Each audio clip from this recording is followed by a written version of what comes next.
Daily bread Bible fax ప్రేక్షకులకు నా హృదయపూర్వక వందనములు. ఈరోజు మన టాపిక్ ఏమిటంటే బైబిల్లో ఉన్న అనాకీయులు, రెఫాయీయులు, నెఫీలుల సంతతేనా అనే విషయం గురించి ఇప్పుడు పూర్తిగా తెలుసుకుందాం.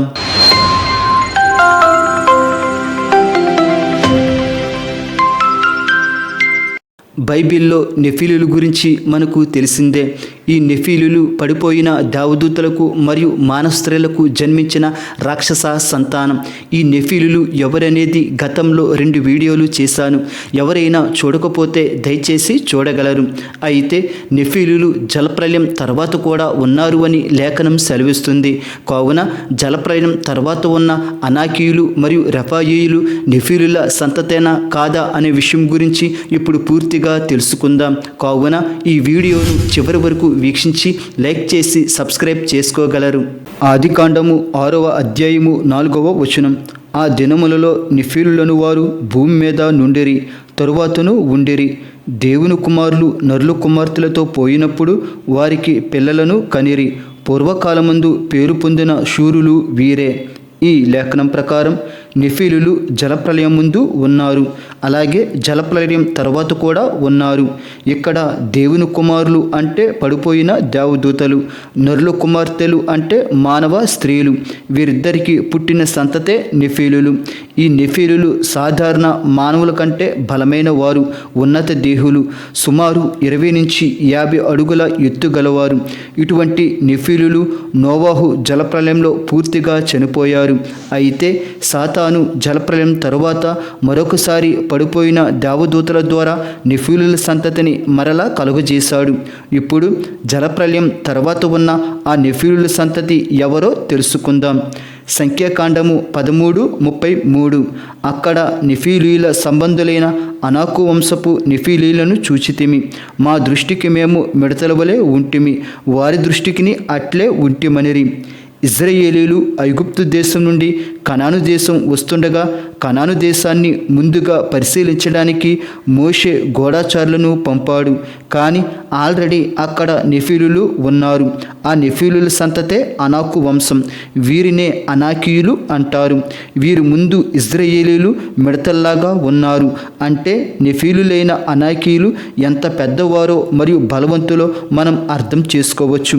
ఇప్పుడు నెఫీలులైన అనాకీయులు ఎవరో తెలుసుకుందాం. సంఖ్యాకాండము 13:22. వారు దక్షిణ దిక్కున ప్రయాణము చేసి హెబ్రోనుకు వచ్చిరి. అక్కడ అనాకీయులు అహీమాను, షేషయి, తల్మయి అనువారుండిరి. ఈ లేఖనంలో అనాకు సంతతి నుంచి వచ్చిన 3 కనిపిస్తున్నారు. వారు అహీమాను, షేషయి, తల్మయి. ఈ 3 అనాకు సంతతి నుంచి వచ్చారు. అందుకు వీరిని అనాకీయులు అంటారు. ఈ అనాకీయులు కనాను దేశంలో దక్షిణాన హెబ్రోనులో నివసించేవారు. ఇప్పుడు వీరు ఎలా ఉంటారో తెలుసుకుందాం.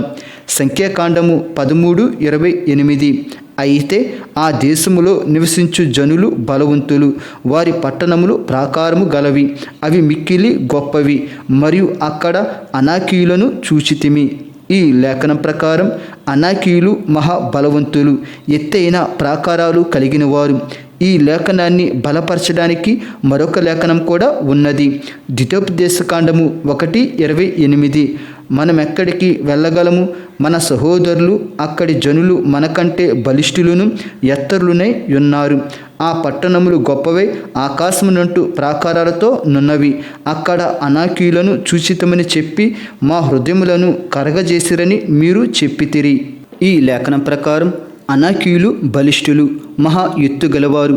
ఎందుకంటే వారి పట్టణాల చుట్టూ ఉన్న గోడలే ఆకాశాన్ని అంటే విధంగా ఉన్నాయి.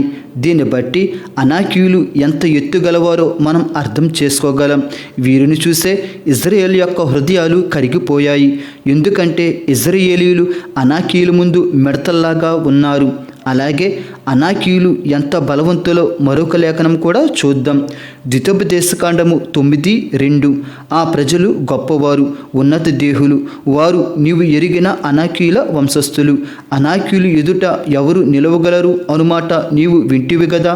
ఈ లేఖనం ప్రకారం అనాకీయులు ఉన్నత దేహులు అంటే బలవంతులైన మహా ఎత్తుగలవారు, వీరు ముందు ఎవరు నిలవగలరు అని లేఖనం సెలవిస్తుంది. ఇటువంటి అనాకీయులను యెహోషువ కనాను దేశం ఇజ్రాయేల్తో పాటు వచ్చినప్పుడు వారిని నిర్మూలం చేశాడు. యెహోషువ గ్రంథం 11:21-22. ఆ కాలమున యెహోషువ వచ్చి మన్య దేశములోను అనగా హెబ్రోనులోను, దెబేరులోను, అనాబులోను, యోధా మన్యములన్నిటిలోను, ఇజ్రాయేలు మన్య ప్రదేశములన్నిటిలో ఉన్న అనాకీయులను నాశనము చేసెను. యెహోషువ వారిని వారి పట్టణములను నిర్మూలము చేసెను. ఇజ్రాయేల్ దేశమందు అనాకీయులలో ఎవడనూ మిగిలి ఉండలేదు. గాజాలోను, గాతులోను, అష్టోదులోను మాత్రమే కొందరు మిగిలి ఉండిరి. ఈ లేఖనం ప్రకారం యెహోషువ కనాను దేశం వచ్చాక అనాకీయులను పూర్తిగా నాశనం చేశాడు. కనాను దేశంలో ఒక్కరు కూడా మిగలలేదు. అయితే గాజాలోను, గాతులోను, అష్టోదులోను కొందరు మిగిలారు అని వ్రాయబడింది. గాజా, గాతు, అష్టోదు అను పట్టణాలు ఫిలిస్తీన్ల దేశంలో ఉంటాయి. ఆ కొందరులో మిగిలిన వాడే గొల్యాతు. ఎందుకంటే మొదటి సమూయేలు 17:4 ప్రకారం గొల్యాతు కూడా గాతు ప్రాంతానికి సంబంధించిన వాడే. ఈ గొల్యాతుకు 4 సహోదరులు ఉన్నారు. వీరు కూడా ఉన్నత దేహులే. ఇలా యెహోషువ కాలం తర్వాత అక్కడక్కడ ఉన్నత దేహులు మిగిలారు. కానీ కనాను దేశంలో మాత్రం ఒక్కడు కూడా మిగలలేదు. అయితే అనాకీయులను వెళ్ళగొట్టిన హెబ్రోను ప్రాంతాన్ని స్థలాల పంపకాల్లో భాగంగా కాలేబు స్వాధీనం చేసుకున్నాడు. యెహోషువ 15:13. యెహోవా యెహోషువకు ఇచ్చిన ఆజ్ఞ చొప్పున యోధా వంశస్థుల మధ్యను యెఫున్నె కుమారుడైన కాలేబునకు ఒక వంతును అనగా అనాకీయుల వంశకర్తైన అర్బా యొక్క పట్టణమును ఇచ్చెను. అది హెబ్రోను. హెబ్రోనులో ఇంతకుముందు అనాకీయులు ఉండేవారు. వీరిని వెళ్ళగొట్టిన తరువాత హెబ్రోను ప్రాంతం కాలేబుకు దక్కింది. ఈ విధంగా పూర్తిగా అనాకీయులు కనాను దేశం నుంచి వెళ్ళగొట్టబడ్డారు. ఇప్పుడు రెఫాయీయులు కూడా నెఫీలులేనా అనే విషయం గురించి తెలుసుకుందాం. రెఫాయీయులు నెఫీలులని బైబిల్లో ఎక్కడా వ్రాయబడలేదు.